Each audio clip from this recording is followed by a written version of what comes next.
I think they were just playing hard. I think the defensive intensity was different, the ball pressure, there was a connectivity with that group. They just played harder. Wish I had a more tactical answer but they were just competing.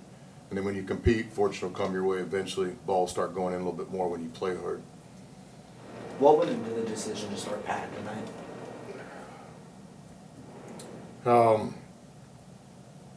I think Patton had been playing well individually. We were looking for some type of spark in that five.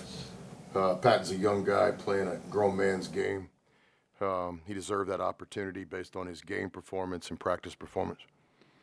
I feel like it gets talked about a lot when one guy comes in and plays with a ton of effort. That can rub off, but can that work against you too? If maybe there's not a lot of effort being shown, can that rub off on the whole floor? I don't understand that question. Try again. Okay. A lot of times, like when someone comes in and brings a lot of energy, people say it rubs off on the whole team. Can the opposite be true if there's not a lot of energy? Not with good teams. Because the four guys that are out there busting their ass, if there's somebody taking a play off or possession off, it's handled on the floor.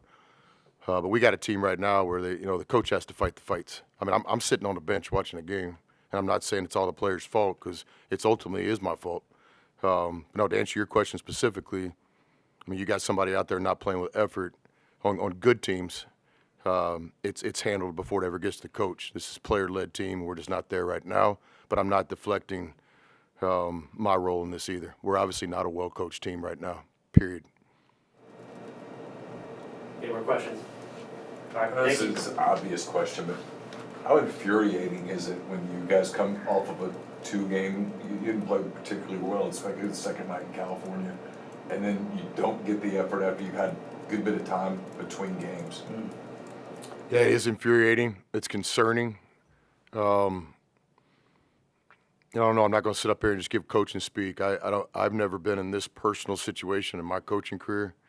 All the credit goes to all the great players that we've coached over the years. I mean, look, every team has best players, and I hesitate to say who our best players are because it's December and no one's established themselves. But just for the sake of conversation, if you said, "Hey, Ilias is one of your best players," he goes 1 for 11 tonight.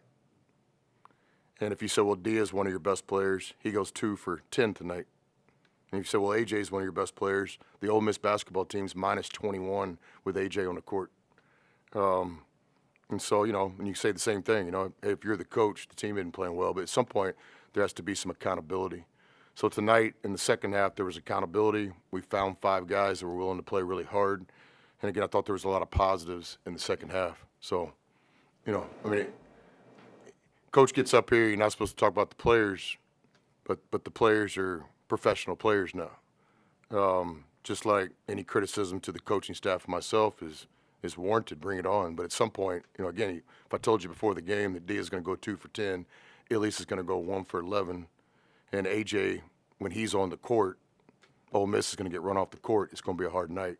You look at it on the flip side, in my opinion, from the outside looking in, Miami's best players are 5, 7, and 10.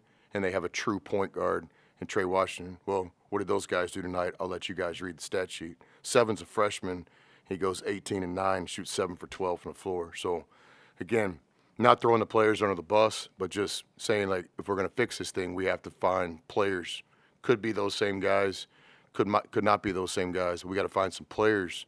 They're going to play hard, number one, and then they're going to produce, number 2. Just like as a coaching staff, we obviously have to find better scheme and better rotations. So, not deflecting what happened tonight on the players alone. It's all of us. But the question was about the players, and there's the answer. I guess, what did you learn from your defense tonight in terms of Miami had a lot more turnovers than you guys tonight in the first half? You guys kind of capitalized on a lot of those moments, just couldn't finish on the other end. What did you learn about your team's defensive effort, at least tonight? Yeah, I thought they had 5 turnovers at the media timeout, and I don't know if those were ones that we forced. I'd have to look at it, but I think it took them a while to get their feet under them. And then really for the rest of the game, we weren't able to force turnovers that really mattered.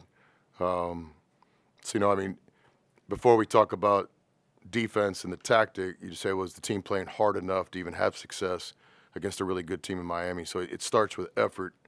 There'll be some interesting possessions to study and try to learn from, and we were playing hard.